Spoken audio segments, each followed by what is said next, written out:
आज मैं मौलिक अधिकार से रिलेटेड पार्ट 4 लेकर के आई हूँ। आपको मौलिक अधिकार से और जो 3 वीडियो है देखनी है तो मेरी लॉ की प्लेलिस्ट में जाकर के आप देख सकते हैं, जिसमें मैंने पहले समता का अधिकार समझा रखा है, उसकी डिटेल में वीडियो जो कि शॉर्ट में अपलोड कर रखी है। ये AIB से रिलेटेड है। अगर आप AI के एग्जाम में बैठने वाले हैं तो आप ये वीडियो को जरूर देखिए।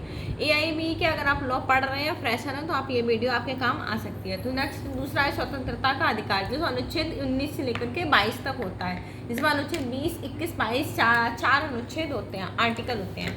अनुच्छेद 19 के अंतर्गत हमारे 6 अधिकार होते हैं। टोटल 6 अधिकार होते हैं, जिसमें 19 है वाक यानी बोलने की और अभिव्यक्ति की स्वतंत्रता, बोलने सुनने समझने सबकी स्वतंत्रता है। आपको आप कुछ भी बोल सकते हो, कुछ भी पेश कर सकते हो इस चीज़ का आपको, लेकिन वो भारत के विरोधी ना हो, बस इस चीज़ की आपको बिल्कुल स्वतंत्रता है, जो कि अनुच्छेद 21 है। ये मोस्ट इंपॉर्टेंट अनुच्छेद है, अधिकतर ये पूछते हैं। दूसरा है 19(2), बिना हथियार के शांतिपूर्वक आप कहीं भी इकट्ठे हो सकते हो, आप ग्रुप बना करके कहीं भी घूम सकते हो, लेकिन आपके पास हथियार नहीं होने चाहिए, या बिना हथियार के शांतिपूर्वक किसी भी एरिया में इकट्ठे होने की स्वतंत्रता है। अनुच्छेद 3 है संघ या संघ सहकारी समितियां बनाने की स्वतंत्रता, आप कोई यूनियन बना सकते हो, कोई यूनियन की अपनी समिति बना सकते हो, वो बनाने की आपको पूरी स्वतंत्रता है।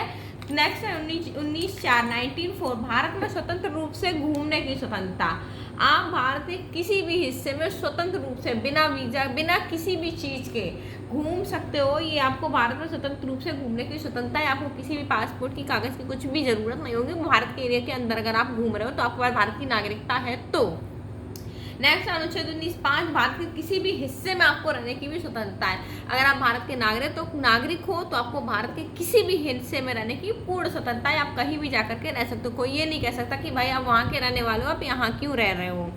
नेक्स्ट 19(6), अपनी पसंद के पेशे यानी कि व्यापार में जाने की आपको पूर्ण स्वतंत्रता है। कोई ये नहीं कह सकता कि नहीं भैया आपने ये कर रखा है तो आप आपने लॉ पढ़ रखी है तो आप डॉक्टरेट नहीं कर सकते हो, आप ये नहीं कर सकते हो, आप वो नहीं कर सकते हो, आप मेरे पास ये काम है आप ये काम नहीं कर सकते हो, आपका जो मन है आप अपना पेशा व्यापार खुद से कर सकते हो, इसकी पूर्ण स्वतंत्रता है। तो मेरे चैनल को सब्सक्राइब कीजिए, वीडियो को लाइक कीजिए, शेयर कीजिए। अगर आपको वीडियो अच्छी लगे तो हमारे साथ जुड़े रहिए, आगे और भी मूल अधिकार से रिलेटेड वीडियो आती रहेंगी। Thank you for watching.